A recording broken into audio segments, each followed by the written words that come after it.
जय हिंद। आज के हिंदी अखबार विश्लेषण रिव्यू में आप लोगों का हार्दिक स्वागत है। हिंदुस्तान अखबार से शुरू करते हैं फ्रेंड्स। बुधवार 30 नवंबर 2022, मार्गशीर्ष शुक्ल पक्ष फर्स्ट सप्तमी, कृष्ण पक्ष विक्रम संवत 2079 पूर्णिया। बुधवार 30 नवंबर 2022, मार्गशीर्ष शुक्ल पक्ष सप्तमी, विक्रम संवत 2079 पूर्णियाक अंक है फ्रेंड्स। पूर्णियाक अंक से ही रिव्यू होता है। हिंदुस्तान अखबार से प्रारंभ करते हैं बगैर समय खर्च किए हुए। Friends very good morning everybody. सबों का हमारे चैनल पे स्वागत है। सबों का स्वागत है फ्रेंड्स। हमारे साथ जुड़िए।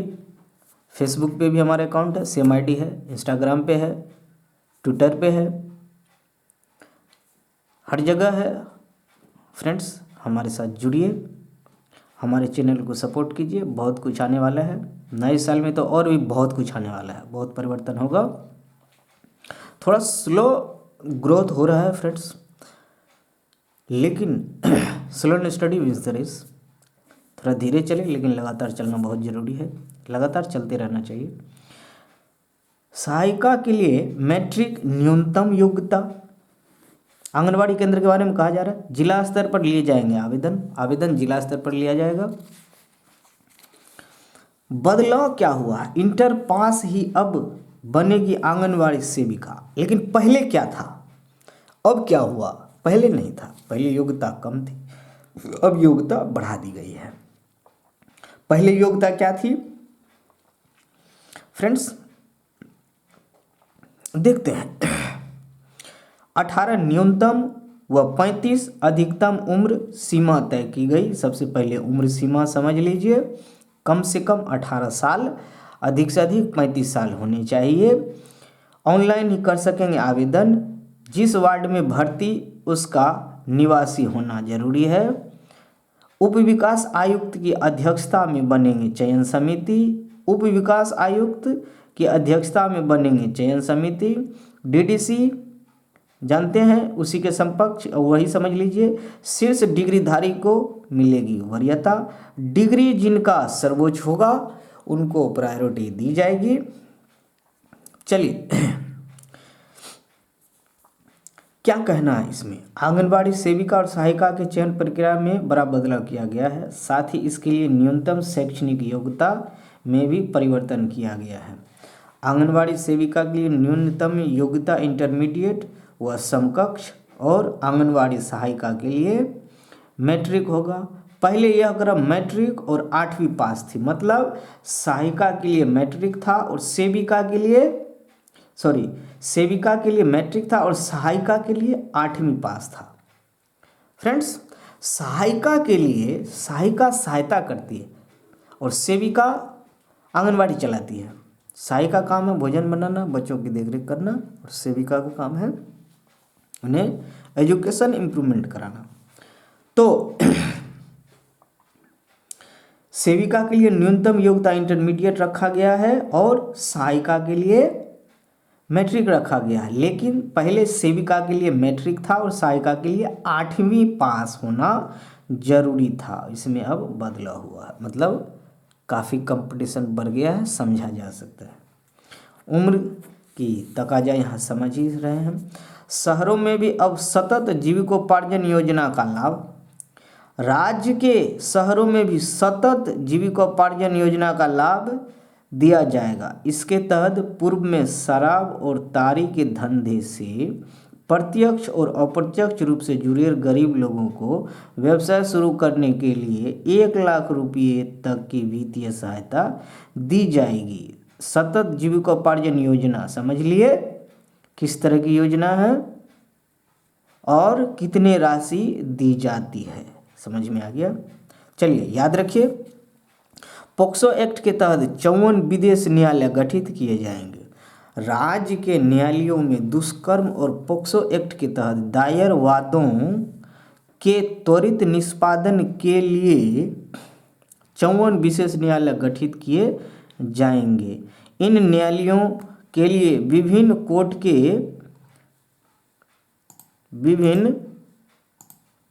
के इन न्यायालयों के लिए विभिन्न कोटि के 432 पदों का सृजन किया जाएगा। कैबिनेट की बैठक में इस पर मंजूरी दी गई है। साथ ही राज्य के न्यायालयों में बिहार मद्य निषेध और उत्पाद अधिनियम 2016 मद्य निषेध एवं उत्पाद अधिनियम 2016 के मामले के शीघ्र निष्पादन के लिए 8 अतिरिक्त विशेष न्यायालय स्थापित किए जाएंगे। इन 8 न्यायालयों के लिए भी विभिन्न कोटि के 72 पदों के सृजन की स्वीकृति कैबिनेट ने दे दिया। संबंधित विकास वार्ड का निवासी होना अनिवार्य होगा। पॉइंट है यहाँ पे, उसी वार्ड का निवासी होना अनिवार्य होगा। ऐसा नहीं कि वैकेंसी इस वार्ड का है, इस वार्ड में आंगनबाड़ी केंद्र खुलना है और दूसरे वार्ड से आप आवेदन दे दें तो आवेदन खारिज हो जाएगी। आवेदन के लिए न्यूनतम उम्र 18, अधिकतम हम लोगों ने चर्चा कर रखा है। शिकायतें मिली थी, उस तक किया गया। बरौनी में मरम्मत कार्य के लिए 34 ट्रेनें रद्द होंगी। मोदी के नेतृत्व में सीट और वोट दोनों का रिकॉर्ड प्रदर्शन करेगी भाजपा, शाह जी का है। केंद्रीय गृह मंत्री ज़्यादा प्रचार का मतलब यह नहीं कि चुनाव कठिन है या कठिन दिखता है। चुनाव में हमारा मकसद ज़्यादा से ज़्यादा लोगों तक पहुंचना, अपनी विचारधारा उन तक पहुंचाना और उन्हें अपने साथ जोड़ना होता है। हम हर चुनाव इसी तरह लड़ते हैं और जीतते हैं। सूबे में प्रदूषण रोकने को मई से लागू होगा एक्शन प्लान। प्रदूषण रोकने के लिए 3 बड़े शहरों को छोड़ बाकी के लिए बनेगी कार्य योजना। प्रदूषण नियंत्रण बोर्ड चेयरमैन ने दी जानकारी।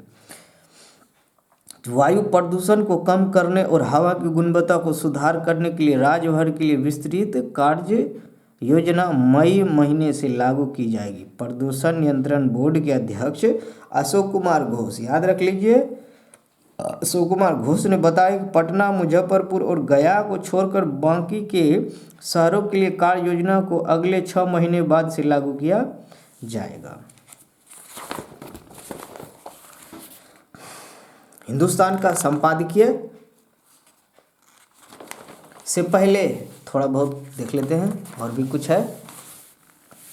आतंकी गैंगस्टर गठजोड़ के खिलाफ एनआईए छापे। दिल्ली, उत्तर प्रदेश, पंजाब, राजस्थान और हरियाणा में जांच एजेंसी की कार्यवाही हुई है। शिकंजा आतंकी गठजोड़ का भंडाफोड़ करने के लिए एनआईए राष्ट्रीय जांच एजेंसी ने मंगलवार को उत्तर प्रदेश, पंजाब, दिल्ली, राजस्थान, हरियाणा में छापेमारी की। इससे पहले अक्टूबर में भी एनआईए की बड़े पैमाने पर छापेमारी की थी। शराब पकड़ने को जिलों की सीमा पर बनेगी चेक पोस्ट। हर जितने जिला होता है फ्रेंड्स, हर जिला के बॉर्डर पे जो होता है ना, आउटर पोस्ट जो थाना होता है, थाना भी होता है। जिस जिला से मुख्य सड़क मार्ग होता है वहाँ थाना दे दिया जाता है, आउटर पोस्ट थाना बोलते हैं उसको।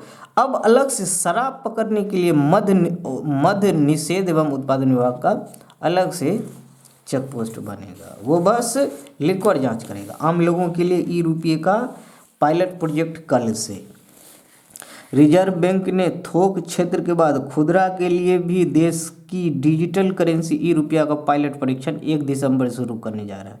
इसमें सार्वजनिक और निजी क्षेत्र के 4 बैंक शामिल है। पॉइंट है, 4 निजी क्षेत्र, सार्वजनिक के और निजी क्षेत्र, सार्वजनिक मतलब पब्लिक सेक्टर के और प्राइवेट सेक्टर के, दोनों के 4 बैंक हैं। देख लीजिए कौन कौन है। आम ग्राहक और कारोबारी बैंकों की ओर से जारी ई वॉलेट के जरिए लेन देन कर सकेंगे। रिजर्व बैंक ने मंगलवार को जारी बयान में कहा कि 1 दिसंबर को बंद उपयोगकर्ता समूह CUG में चुनिंदा जगहों पर परीक्षण किया जाएगा। इसमें ग्राहक और बैंक मर्चेंट दोनों शामिल होंगे। डिजिटल रुपया टोकन के रूप में होगा। इसे उसी मूल्य वर्ग में जारी किया जाएगा जिसमें वर्तमान में कागजी मुद्रा और सिक्के जारी किए जाते हैं। इसके पहले रिजर्व बैंक थोक क्षेत्र का पायलट परीक्षण कर चुका है, हम लोगों ने देखा था। 1 नवंबर को डिजिटल रुपये का थोक क्षेत्र का पायलट परीक्षण हुआ था, हम लोगों ने देखा था। यह परीक्षण दिल्ली, मुंबई, बेंगलुरु और भुवनेश्वर में किया जाएगा। इसमें राष्ट्रीय स्टेट बैंक, देख लीजिए कौन कौन है, स्टेट बैंक, ICICI बैंक समेत 4 बैंक शामिल है। ICICI प्राइवेट सेक्टर के बैंक है और स्टेट बैंक सार्वजनिक क्षेत्र के बैंक है, तो 4 बैंक है दोनों मिला के। GM सरसों मामले पर सुनवाई आज होनी है। GM सरसों के ट्रायल पर रोक लगाने के आदेश के खिलाफ सुनवाई बुधवार को होगी। वकीलों कि अन्य बेंचों में व्यस्तता के कारण मामला मंगलवार को सुना नहीं जा सका। न्यायमूर्ति जे.के. महेश्वरी और बेला त्रिवेदी की पीठ ने मामले को स्थगित कर दिया। कश्मीर फाइल्स पर जूरी सदस्य की टिप्पणी से विवाद हुआ है। कश्मीर में बनेंगे 7 नए यातायात जिले। ये नए यातायात जिले होंगे कटिहार बिहार में बनेंगे, सॉरी प्रस्ताव है, कश्मीर में नहीं, बिहार में, सॉरी। कटिहार मुंबई, मधुबनी, कटिहार मधुबनी, पूर्वी चंपारण, समस्तीपुर, सहरसा, सासाराम और सीतामढ़ी। मतलब कहने का ये मतलब है कि जो 19 नगर निगम है, जो 2012 तक जो फ्रेंड्स जो 12 नगर निगम थे, 2007 में जो नगर निगम बना था कुल 12, तो 12 में तो यातायात जिला एक नया यातायात था ही। अब नए जो बना है 2022 में 7 और नगर निगम जो बने हैं, उसी के बिहार में भारत राज्य में 7 नए यातायात जिले बनेंगे। इन यातायात जिलों में वाहनों के परिचालन के सुचारू संचालन के लिए नई सुविधाएं विकसित की जाएगी। Sorry friends. साथ ही इन जिलों को एक यातायात पुलिस उपाधीक्षक का पद भी सृजित होगा। यातायात पुलिस उपाधीक्षक के पद गृह विभाग के तहत आता है, इसलिए परिवहन विभाग ने वहां प्रस्ताव भेजा है। पद की स्वीकृति के लिए पदवर्ग समिति की सहमति ली जा रही है। राज्य में वर्तमान में 19 नगर निगम है, इसमें 12 नगर निगम वाले पूर्व से यातायात जिले घोषित हैं। अब शेष 7 नगर निगम वाले जिले भी यातायात जिले घोषित होंगे। गृह विभाग ने भी कैबिनेट की स्वीकृति के लिए प्रस्ताव तैयार किया। मोटा मोटी समझ लीजिए कि कटिहार, मधुबनी, पूर्वी चंपारण, समस्तीपुर, सहरसा, सासाराम और सीतामढ़ी, ये सारे जो 7 जिला है, ये इस बार नगर निगम घोषित हुआ है। पूर्वी चंपारण मोतिहारी, सासाराम आ जाइए यहाँ साउथ में, औरंगाबाद, सीतामढ़ी आ जाइए। सीतामढ़ी कहाँ गया? सीतामढ़ी पूर्वी चंपारण जस्ट पूर्व में, सीतामढ़ी खुद कटिहार ईस्ट में हो गया, नॉर्थ ईस्ट के कॉर्नर में कटिहार, समस्तीपुर, सहरसा, सासाराम, ये सारे इस बार 2022 में नगर निगम घोषित हुआ है। इससे पहले 12 नगर निगम थे जो 2007 में ही घोषित हुआ था। हाइड्रोजन से उड़ने वाले जहाज, हवाई जहाज का अपना सच होगा, सपना से जहाज का सपना सच होगा। भविष्य का ईंधन कहे जाने वाली हाइड्रोजन गैस से बड़े विमान भी उड़ान भर सकेंगे। फ्रेंड्स, ध्यान देने की बात है,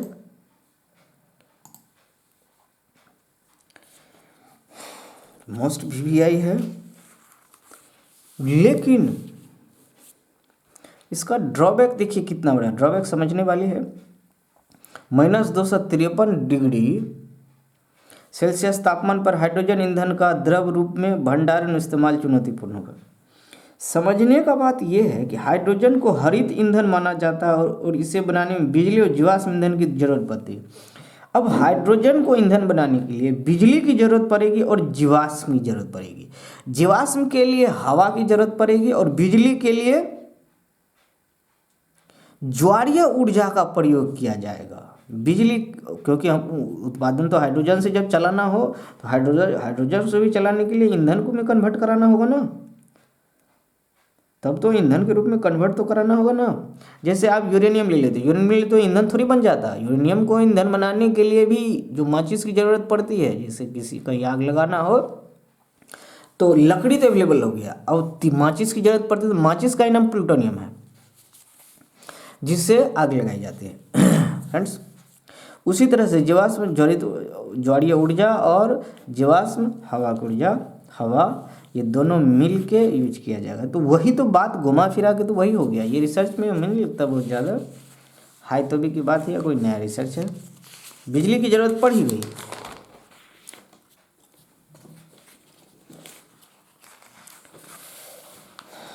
क्या कुछ होना है, रिसर्च कहाँ तक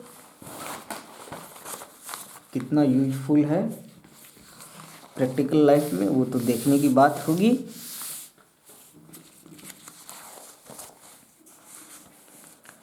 बिहार में अब प्रखंड स्तर पर होगी केंद्रीय योजनाओं की निगरानी। प्रखंड स्तर पर ही निगरानी होगा। मुख्यमंत्री ने पिता की प्रतिमा पर किया माल्यार्पण। पंचायतों में बहाल होंगे 101 क्वालिटी मैनेजर 101 क्वालिटी मैनेजर होने हैं। सीएम आज 15,871.24 करोड़ की योजनाओं की देंगे सौगात। गांव में स्मार्ट प्रीपेड बिजली मीटर लगाने की होगी शुरुआत। तेजस्वी के साथ जगदानंद पहुंचे राजद कार्यालय। 2019 में प्रदेश अध्यक्ष का कार्यभार संभाला था। चेकपोस्ट, सभी एयरपोर्ट पर मखान बेचने का होगा प्रयास। सभी एयरपोर्ट पर बिहार सरकार जनसंख्या नियंत्रण कानून बनाएगा। बिहार सरकार जनसंख्या नियंत्रण कानून बनाए, मोदी बोले। तो अनियंत्रित जनसंख्या जिस प्रकार से संसाधन पर दबाव डाल रही है और विकास को बेअसर कर रही है, उसे देखते हुए यह बेहद आवश्यक है। एक तरफ कम बच्चे वालों को प्रोत्साहित करना, दूसरी तरफ वोट बैंक पर नजर रखकर जनसंख्या नियंत्रण कानून का अंध विरोध करना दुर्भाग्यपूर्ण है। ये इनका कहना सुशील कुमार मोदी। जब आप सरकार में थे तब तो चर्चा किया नहीं, अब कर रहे हो। सूबे के 168 प्रखंडों में 1 माह से मनरेगा का काम ठप है। भ्रष्टाचार से जुड़े मामलों में तेज होगी कार्यवाही। हिंदुस्तान का संपादकीय।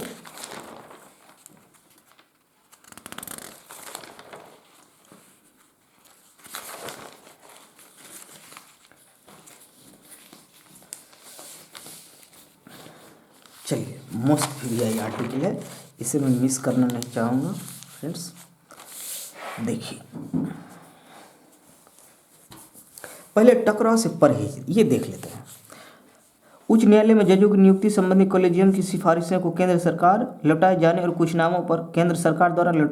कुछ नामों पर फिर से गौर करने के अनुरोध की जो खबरें मिल रही उन्हें न्यायपालिका और कार्यपालिका में किसी टकराव के रूप में भले अभी न देखा जाए, मगर यह स्थिति सुखद एहसास नहीं कराती। केंद्रीय कानून मंत्री की टिप्पणी पर सुप्रीम कोर्ट की प्रतिक्रिया को गंभीर लेना चाहिए। सुप्रीम कोर्ट ने स्पष्ट कहा कि अमूमन हम मीडिया रिपोर्ट को दरगुजर कर देते हैं, मगर टिप्पणी उच्च पद पर बैठे व्यक्ति की ओर से आई है, ऐसा नहीं होना चाहिए। भारतीय लोकतंत्र के 7.5 दशक के सुखद सफर की कामयाबी का राज यही है कि विधायिका, कार्यपालिका और न्यायपालिका ने अपने अपने दायरे का हमेशा सम्मान किया, और जब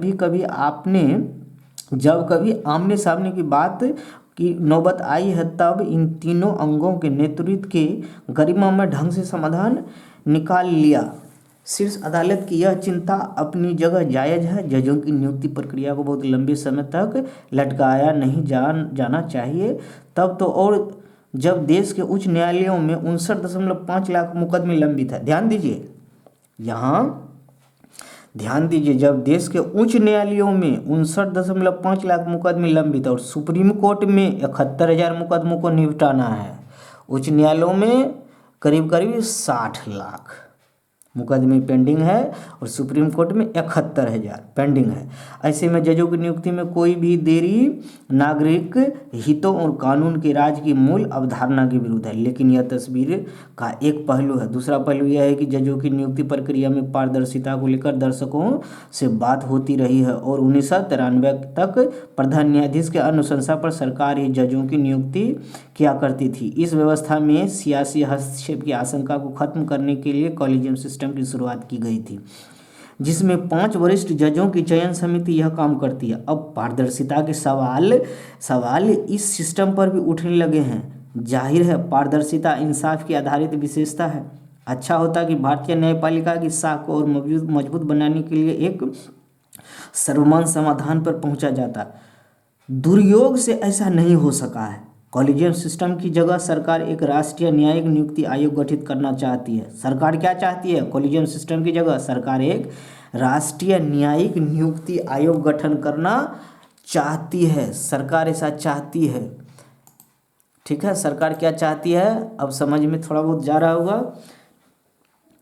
नीति राष्ट्रीय न्यायिक नियुक्ति आयोग गठित करना चाहती है और इससे संबंधित एक विधेयक 2014 में उसने संसद से पारित भी कराया था, मगर अक्टूबर 2015 में सुप्रीम कोर्ट की 5 जजों की पीठ ने 4:1 से इस कानून को असंवैधानिक बताते हुए निरस्त कर दिया था 2015 में। याद कीजिए, अक्टूबर 2015 में सुप्रीम कोर्ट ने इसे खारिज कर दिया। 4:1 की रेशियो, 5 बेंच थे, 4 ने बोला ना, मूल ढांचा से छेड़छाड़ है, एक ने बोला चलो कोई बात नहीं, चल सकता है, तो खारिज हो गया। से इस कानून को असंवैधानिक बताकर निरस्त कर दिया गया। इसे न्यायिक स्वायत्ता पर हमले के रूप में देखा गया था। इसमें तो कोई दो राय नहीं हो सकती कि न्यायपालिका को हर तरह के दबाव से मुक्त होना ही चाहिए, लेकिन सवाल यह है कि क्या इसके लिए उसमें होने वाली नियुक्तियां भी संदेह से परे नहीं होनी चाहिए। जिन 11 नामों को पुनर्विचार के लिए भेजा गया, उम्मीद है सरकार की आपत्तियों का तार्किक निदान ढूंढा जाएगा। मगर सवाल यह है कि यदि कॉलेजियम ने दोबारा उन्हीं नामों की अनुशंसा कर दी तब सरकार क्या करेगी। हमने बताया था कि यदि दोबारा फिर से भेज दिया गया वही नाम, तब क्या करेगी सरकार, कहीं फाइल पे बैठ ना जाए। देखिए वही हो रहा, सरकार को देर सवेर उन पर अपनी मोहर लगानी पड़ी। ऐसे प्रकरणों से एक दूसरे के प्रति कतई विश्वास नहीं बढ़ता, इसलिए कार्यपालिका और न्यायपालिका दोनों को ऐसी स्थिति पैदा नहीं होने देनी चाहिए जिसमें टकराव की कोई गुंजाइश हो। आखिरकार दोनों एक मूल लक्ष्य के नागरिकों को इंसाफ देना है। दोनों का मूल लक्ष्य क्या है? नागरिकों को इंसाफ देना है। चलिए ये ध्यान दीजिए, काफ़ी सारा पॉइंट्स है, याद रखिए इस हिसाब से अब याद रखेंगे तो सारे पॉइंट्स आपको याद रह जाएगा। याद रखिए, नोट बनाइए, काम काफ़ी देने वाला है।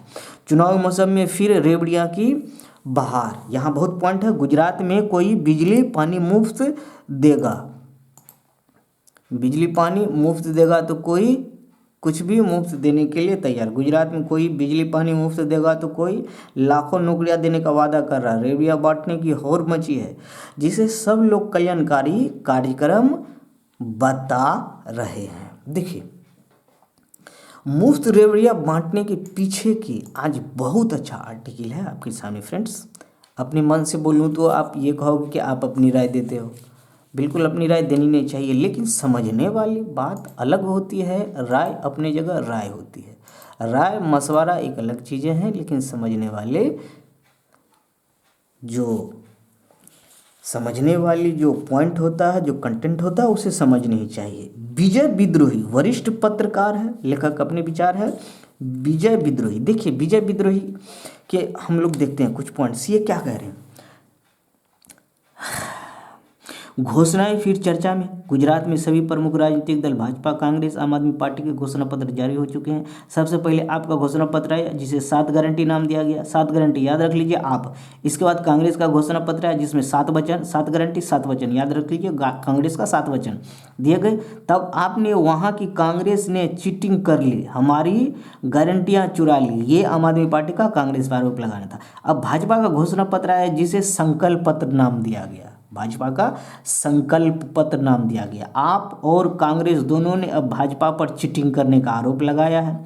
कोई बिजली पानी मुफ्त दे रहा है तो कोई 10 से 20 लाख नौकरियां देने का वायदा कर रहे हैं। कोई स्कूटी बांटने का भरोसा दिला रहे हैं तो कोई पुरानी पेंशन योजना लागू करने की बात कर रहा है। कुल मिलाकर रेवड़ियां बांटने की होड़ मची हुई है, जिसे हर कोई लोक कल्याणकारी कार्यक्रम बता रहा है। कुछ कह रहे हैं कि मामला रेवड़ियों से उठकर अब जिलेबी बर्फी पर आ गया है। इसके साथ ही रेवड़ी कल्चर पर फिर बहस हो गई है। चलिए फ्रेंड्स, यहाँ से पॉइंट हम लोग देखते हैं। सबसे बड़ी रेवड़ी मुफ्त बिजली है। भारत सरकार के अनुसार 31 मई 2022 तक राज्य सरकार पर बिजली कंपनियों का, देखिए 31 मई 2022 तक राज्य सरकारों पर बिजली कंपनियों का 1 लाख करोड़ रुपये बकाया था। अब बिजली जो देने की मुफ्त बात कर रहे हैं, देखिए वहाँ से डाटा उठाते हैं। चलिए क्या है, 1 लाख करोड़ रुपये बकाया। इसके अलावा राज्य सरकारों को बिजली वितरण कंपनियों को करीब 63,000 करोड़ रुपये चुकाने थे। राज्य सरकारों ने तो किसानों और आम जनता को सब्सिडी दे दी, लेकिन इसका 76,000 करोड़ रुपये बिजली कंपनियों को नहीं चुकाया। कुछ राज्यों के पास तो विकास योजनाओं के लिए ही सीमित पैसा बचा है। कुल आय का 80% से ज़्यादा रकम पेंशन, वेतन भत्तों और लिए कर्ज पर ब्याज चुकाने में निकल जाती है। किसमें निकल जाती है फ्रेंड्स, समझने की बात है। कुल आय का जितना पैसा आया उसका 80% पेंशन देने में, वेतन भत्ता देने में और जो कर्ज लिया गया है उस कर्ज पे ब्याज चुकाने में निकल जाता है कितना, 80%। बचा कितना, 20%। चलिए 20% सरकार, राज्य सरकार कैसे खर्च करती है वो हम लोग देखते हैं। इसके बावजूद कुछ जानकारों का कहना है कि चुनावी रेवड़ी नेताओं और मतदाताओं के बीच का मामला है। सुप्रीम कोर्ट को इसमें दखल नहीं देना चाहिए। कुछ सब्सिडी जरूरी होती है, कुछ समय विशेष के लिए जरूरी होती है, तो कुछ विशुद्ध रिश्वत होती है। जनप्रतिनिधि नीतियां बनाते हैं, उनके हिसाब से जनता के बीच जाते हैं और वायदे करते हैं। अब इन वादों से अगर आयकर देने वाले वोटर प्रभावित होते हैं तो वे उस सियासी दल के खिलाफ वोट देकर अपना गुस्सा प्रकट कर सकते हैं। विधायक और सांसद सदनों में इस पर बहस कर सकते हैं। सुप्रीम कोर्ट के पास बहुत जरूरी काम करने को बचे हैं। निचली अदालतों में 3 साल से 40% मामले और उच्च अदालतों में 60% मामले लंबित हैं। समझ लीजिए, अभी जो 60 लाख की बात हो रही थी वो 60% हैं कुल के। इन मामलों के निपटने पर सुप्रीम कोर्ट को ध्यान देना चाहिए, ऐसा कुछ जानकारों का मानना है। हकीकत तो यह है कि राज्य की माली हालत अच्छी नहीं है। वित्त मंत्रालय के अनुसार 2019 से 2021 के बीच आंध्र प्रदेश सरकार ने करीब 24,000 करोड़ रुपये, उत्तर प्रदेश सरकार ने 17,500 करोड़ रुपये, पंजाब सरकार ने 2,900 करोड़ रुपये, मध्य प्रदेश ने 2,700 करोड़ रुपये कर्ज लिया है। इसके लिए किसी सरकार ने सरकारी भवनों को रेहन पर रखा, तो किसी ने सचिवालय को, तो किसी ने अदालत परिसर को। स्थापित परंपरा के अनुसार कोई भी राज्य सरकार अपने सकल घरेलू उत्पाद GDP का 3.5% कर्ज बाजार से ले सकती है। अब समझने की बात है, कितना कर्ज ले सकता है, कुल GDP का 3.5% कर्ज बाजार से ले सकती है। इससे बचने के लिए राज्य सरकारें कर्ज तो ले लेती हैं लेकिन बजट में इसे दिखाती नहीं है, इसलिए लोगों को राज्य के कर्ज का साफ तौर पर पता नहीं चलता है। इसलिए रेवड़ियाँ बांटिए। देखिए, आपको ये जानकारी नहीं दिया जाता है, जब बजट पेश होती है जानकारी कर्ज का तो दिया नहीं जाता है। इस तरह का कर्ज तेलंगाना सरकार ने 56,000 करोड़ रुपये लिया है, आंध्र प्रदेश सरकार ने 28,000 करोड़ रुपये, उत्तर प्रदेश सरकार ने 25,000 करोड़ रुपये, केरल और कर्नाटक सरकार ने 10,000 करोड़ रुपये का कर्ज ले रखा है। जाहिर है बहुत सी सरकारें कर्ज के जाल में फंसती जा रही है। अब दिन व दिन हालात भयानक होते जा रहे हैं। चुनावी रेवड़ी आम लोगों को भी पसंद आती है, लेकिन उन्हें यह जरूर ध्यान रखना चाहिए कि कोई भी नेता या दल अपनी जेब से नहीं, सरकारी खजाने से ही रेवड़ियाँ बांटेंगे और एक एक रेवड़ी की कीमत अंततः आम लोगों को ही प्रत्यक्ष या परोक्ष रूप से चुकानी होगी। फ्रेंड्स, इसलिए कह रहा हूँ, मुफ्त जो दिया जा रहा है कोई अपने जेब से नहीं दे रहा है, वो अपनी ज़मीन बेच के नहीं दे रहा, वो कमा के नहीं दे रहा, अपने वेतन से नहीं दे रहा है, वो सरकारी खजाने से ही दे रहा है। तो इनकी भरपाई कल जाने अनजाने में प्रत्यक्ष परोक्ष रूप से आपको ही भरनी होगी। इसलिए क्यों ना आज ही समझ लिया जाए। चलिए नेक्स्ट, स्पोर्ट्स हिंदुस्तान का।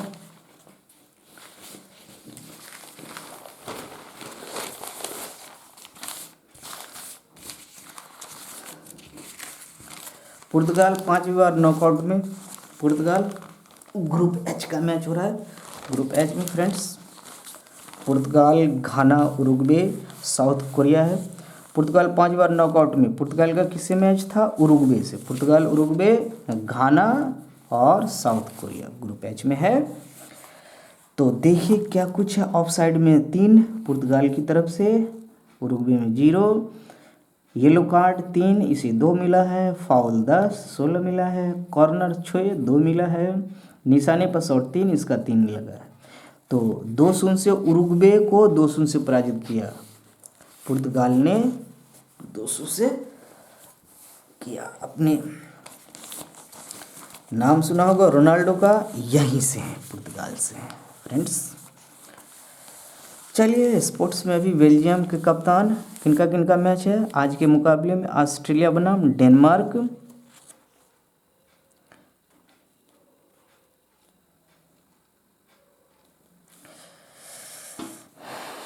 फ्रांस का ट्यूनीशिया से, अर्जेंटीना पोलैंड से, मोरक्को सऊदी अरब से।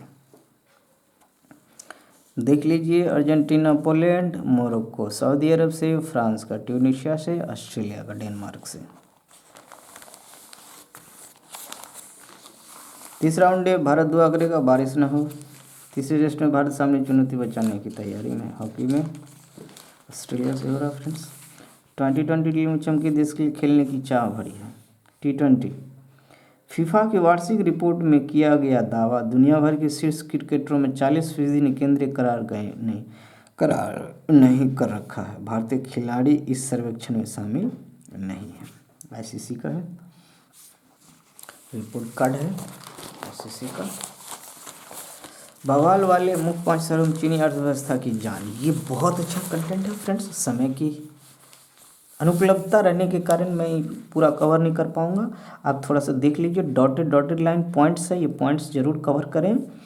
मुश्किल हालात ये है कि इनमें बीजिंग, चेंगदू, ग्वांगजू, शंघाई और शिनजियांग वो प्रमुख शहर हैं जिनकी जीडीपी में एक बड़ी रकम जोड़ते हैं। दुनिया के कई देश इन शहरों में तैयार होने के उत्पाद में निर्भर है। बहुत अच्छा आर्टिकल है, जरूर सा उनके शहरों को जानना है। बीजिंग, शंघाई देख लीजिए, ग्वांगझू, शिनजियांग देख लीजिए, बहुत अच्छा, बहुत ही औद्योगिक शहर है। यही तो रीढ़ की हड्डी है चाइना की। चेंगदू पहला नेशनल हाईटेक जोन है। 11% दुनिया के उत्पादों का व्यापार चीन अकेले करता है। 2 नंबर पर है रिसर्च एंड डेवलपमेंट के क्षेत्र में खर्च के मामले। देशों को अपनी बनाई वस्तुओं का चीन बड़े निर्यात 33 बड़े देशों का। फ्रेंड्स देख लीजिए, न्यूजीलैंड मार्गदर्शक स्टॉक ज्वालामुखी मोना लाओ में विस्फोट हुआ है। ये देख लीजिए, इम्पोर्टेंट है। कहाँ है ये?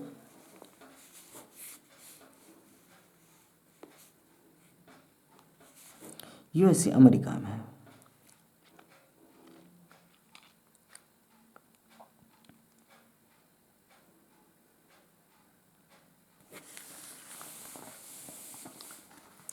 कट्टरपन से निपटने में उलेमा महत्वपूर्ण, डोभाल जी का कहना है। बिजनेस ई वॉलेट से डिजिटल रुपये में लेन देन होगा। देख लीजिए, ये भी बहुत अच्छा इंपॉर्टेंट है।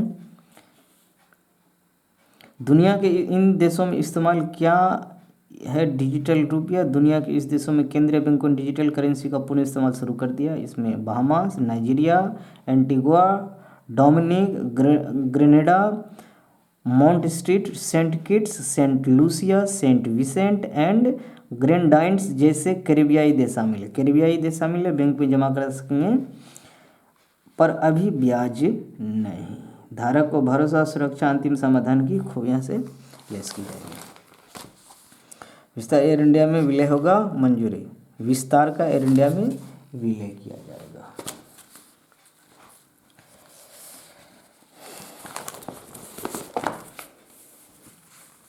लापरवाही पर परिवाद निष्पादन लापरवाही पर महिषी सीओ पर 10,000 का अर्थदंड। महिषी सीओ पता नहीं कितने सीओ नपने वाले हैं। सीओ और भूमाफियाओं की साठगांठ से जो रैकेट चल रहा है वो तो बिल्कुल अजीबोगरीब रिपोर्ट सामने आ रहे हैं फ्रेंड्स। ये मैं नहीं कह रहा हूँ, रिपोर्ट्स कह रहा है, मैं नहीं कह रहा हूँ, ये रिपोर्ट्स कह रहा है। मैं अपने तरफ से कुछ नहीं कहता हूँ, आपके सामने है सारे रिपोर्ट्स। हाथ पकड़कर कार्यालय ले गए, थोड़ी बहुत नाराजगी थी उनमें तो सॉर्ट आउट कर लिया गया है।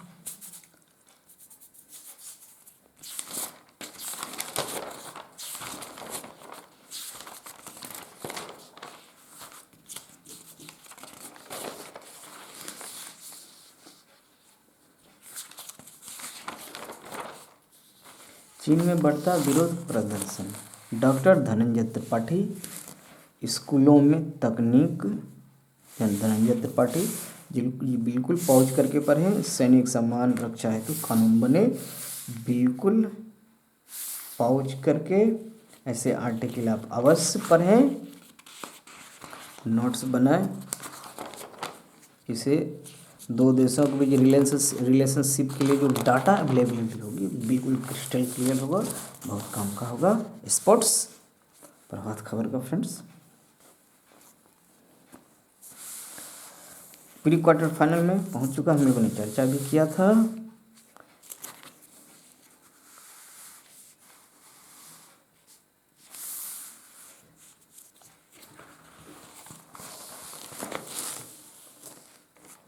चुनाव प्रचार थम गया है, 182 सीट 89 सीट पर वोटिंग है कल।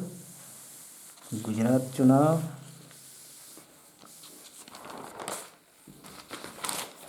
कारोबार जगत में डिजिटल रुपये खुदरा उपयोग की तैयारी, पायलट परीक्षण कल से होना है।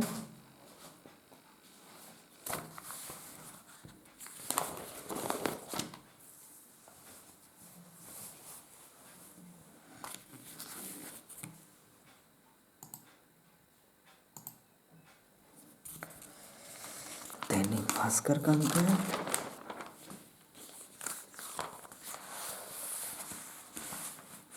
अब मैट्रिक पास बनेंगी आंगनबाड़ी सहायिका, हम लोगों ने बात भी किया। 26 से जिला बालू खनन बंद होगा, निर्माण से जुड़े विभागों को अलर्ट जारी किया गया है। ये हाईकोर्ट का आदेश है।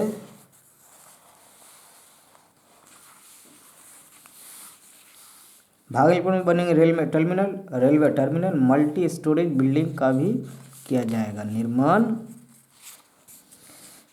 रुपया बिल कमजोर हुआ पर अमीरों की अमीरी बढ़ी है, देखिए रिपोर्ट कार्ड कितना अच्छा। अमीरों की अमीरी नहीं घटी, रुपया का हालत जरूर घटा। तो वैश्विक हालात यही है, वैश्विक हालात की मार रुपया पे पड़ता है।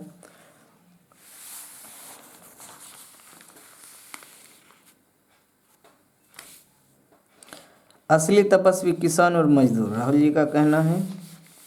सासाराम में 30 सालों से कैद सम्राट अशोक का लघु शिलालेख मुक्त हुआ, भारतीय पुरातत्व सर्वेक्षण को मिली कमरे की चाबी। 232 ईसा पूर्व के शिलालेख ब्राह्मी लिपि में है। यह देश में ऐसे कुल 8 शिलालेखों में से एक है, कुल 8 शिलालेखों में से। शिलालेख, शिला पे जो लिखा हुआ जो हमें अभिलेख मिला उसे शिलालेख कहेंगे। उसी से पता चलता है कितने शिलालेख है, 8 शिलालेख है। इसी से हमारे इतिहास की ठोस क्रिस्टल क्लियर जानकारी मिलती है। लेखनी किस तरह का था, किस तरह की भाषा अपनाई जाती थी, किस तरह की प्रक्रिया काम में लाई जाती थी। बातों की चौपाल और कहावतों से गुजरात में चुनाव। 2022 हमारा था, आने वाला दशक भी हमारा हो सकता है, चेतन भगत का नजरिया है।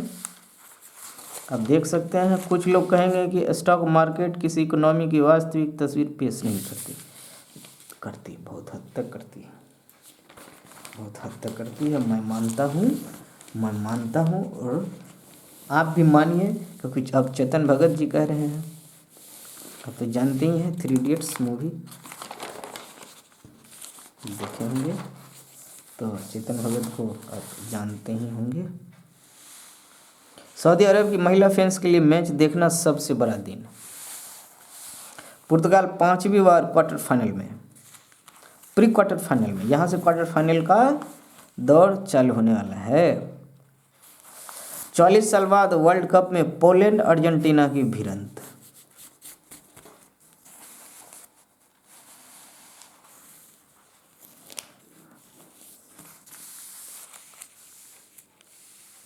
क्रिकेट में देश के लिए खेलना प्राथमिकता नहीं, लीग में ज़्यादा पैसे मिले तो 49% खिलाड़ी नेशनल कॉन्ट्रैक्ट छोड़ने को तैयार हैं। पैसे की मार देख ही रहा होगा। चलिए सवाल की ओर चलते हैं। वर्ल्ड कप इतिहास में सबसे पहला गोल किस खिलाड़ी ने किया था? Lucian Laurent. पिछले वर्ल्ड कप में कितने गोल हुए थे? 169। पिछले वर्ल्ड कप में मतलब 2018 वाले वर्ल्ड कप में 169 गोल हुआ था। 2 वर्ल्ड कप जीतने वाला इकलौता मैनेजर कौन है? मैनेजर होता है, कोच होता है फ्रेंड्स, कोच को ही मैनेजर बोलते हैं। 2 वर्ल्ड कप जिताने वाला इकलौता मैनेजर कौन है? विटोरियो पौजो। और डे 10 का जवाब BCA, बका। ठीक है, पिछले का जवाब बका। BCA जरूर मैच कराएं। सवाल को ध्यान से देखें, सवाल का जवाब जरूर एक बार देखें, ताकि एक बार जवाब देखने में आपको याद आ जाए कि जवाब क्या होना चाहिए, आपने क्या देखा था दैनिक भास्कर में।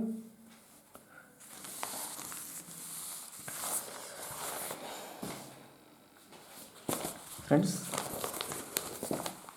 चलिए दैनिक जागरण की बात करते हैं।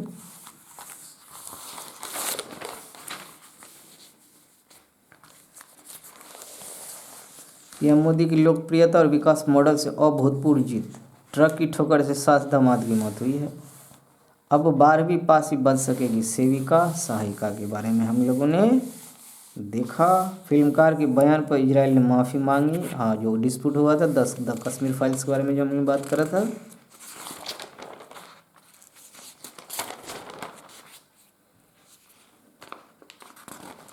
हमेशा विवादित में रहे हैं ये फिल्मकार हैं, विवाद में रहे हैं और विवादित बयान इंडिया में भी दे दिए हैं। कतर विश्व कप में कट्टरता का प्रदर्शन। चलिए, समय की कमी के कारण हम इसे कवर नहीं कर पाएंगे, लेकिन ज़रूर आप देखें, फीफा वर्ल्ड कप की बात है। कतर ने 2.25 लाख करोड़, हमें लगता है 2.25 लाख करोड़ के करीब, रियल डाटा आपको नहीं मिलेगा, 2.25 लाख करोड़ के करीब इंफ्रास्ट्रक्चर डेवलप किया गया है। कतर छोटा सा देश है, 30-35 लाख का जनसंख्या है, बहुत छोटा सा है देश। आप चाहें तो एक बॉर्डर एक दिन में इधर से उधर आप देख सकते हो, इस कोने से उस कोने आप जा सकते हो, इतनी सुविधा है कतर।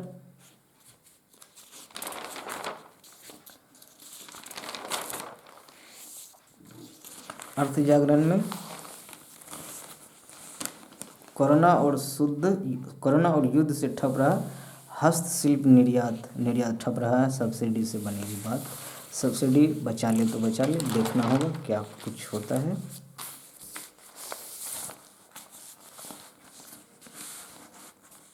उम्रदराज उरुग्वे पर परिपक्व पुर्तगाल था हावी, ब्राजील की दृढ़ता से पैदा किया बड़ा अंतर। उरुग्वे 2 90 मिनट का गेम होता है, 3 मिनट एक्स्ट्रा दिया गया, इसलिए कि जो समय बीच में वेस्ट होता है, जैसे घड़ी की सुई चल रही है लेकिन ऐसा कुछ विवाद आ गया कि गेम रुका हुआ, तो उसे एक्स्ट्रा टाइम दिया जाता है वो। और यदि उसमें भी 90 मिनट में भी गेम डिसाइड नहीं हुआ तो फिर एक्स्ट्रा टाइम देते हैं। एक्स्ट्रा टाइम में नहीं दिया जाता है तब डिसीजन लेने के लिए ड्रॉ घोषित किया जाता है, अदरवाइज निर्णय कराना जरूरी है तो पेनल्टी शूट आउट में मैच को ले जाया जाता है। हम लोगों ने चर्चा भी किया था, हम लोगों ने बात भी करी थी कि क्लोजली मॉनिटर करेंगे, कॉलेजियल को क्लोजली मॉनिटर कर रहे हैं। सारे सवाल आप देख ही रहे हैं, सारे ग्रुप का मैच, फिर प्री क्वार्टर फाइनल में भी तैयारी चल रही है। 16 का सुपर 16 का मैच हो रहा है, प्री क्वार्टर फाइनल में बात हो रही है और क्वार्टर फाइनल में जाया जाएगा मैच। चलिए नेक्स्ट क्या कुछ है। क्रिकेट के मैदान पर खेला गया था पहला इंटरनेशनल फुटबॉल मैच 1872 में। आज स्कॉटलैंड के क्रिकेट के मैदान में स्कॉटलैंड और इंग्लैंड की राष्ट्रीय टीमों के बीच दुनिया का पहला इंटरनेशनल फुटबॉल मैच खेला गया था। यह मैच देखने के लिए लगभग 4000 दर्शक पहुंचे थे। 1872 की बात है। मैच में कोई भी टीम गोल नहीं कर पाई और मैच ड्रॉ हो गया था। गैलीलियो ने दूरबीन से चंद्रमा का अपना पहला अध्ययन शुरू किया। गैलीलियो ने 1609 में, आज ही 30 नवंबर 1609 में, आज ही महान खगोल शास्त्री गैलीली ने दूरबीन का उपयोग कर चंद्रमा का अपना अध्ययन शुरू किया था। 18 दिसंबर तक अध्ययन कर उन्होंने चांद की कुछ तस्वीरें बनाई। इसी के आधार पर उन्होंने चंद्रमा पर पहली बार उपस्थित क्रेटर का पता लगाया था 1609 में। विज्ञानी जगदीश चंद्र बोस ने बताया था पेड़ पौधों में भी होता है जीवन। आज के ही दिन 30 नवंबर महान विज्ञानी जगदीश चंद्र बोस का जन्म 1858 में आज ही अविभाजित भारत मेमनसिंह बांग्लादेश में हुआ था। लंदन से उच्च शिक्षा प्राप्त कर 1884 में भारत वापस आए और अध्ययन करने लगे। साथ ही वैज्ञानिक खोजों में भी सक्रिय रहे। 10 मई 1901 को लंदन में रॉयल सोसाइटी हॉल में प्रयोग के जरिए साबित किया कि पेड़ पौधे निर्जीव नहीं बल्कि उनमें भी जान होती है। रेडियो तरंगों पर व्यापक शोध कर बोस ने आधुनिक रेडियो और ध्वनि तरंगों के विकास में भी भूमिका निभाए थे। आपके सामने फ्रेंड्स, सेशन के अंत में स्वामी विवेकानंद जी कहते हैं, एक अच्छे चरित्र का निर्माण हजारों ठोकरें खाने के बाद ही होती है। धन्यवाद। जय हिंद, जय भारत। सदा खुश रहिए।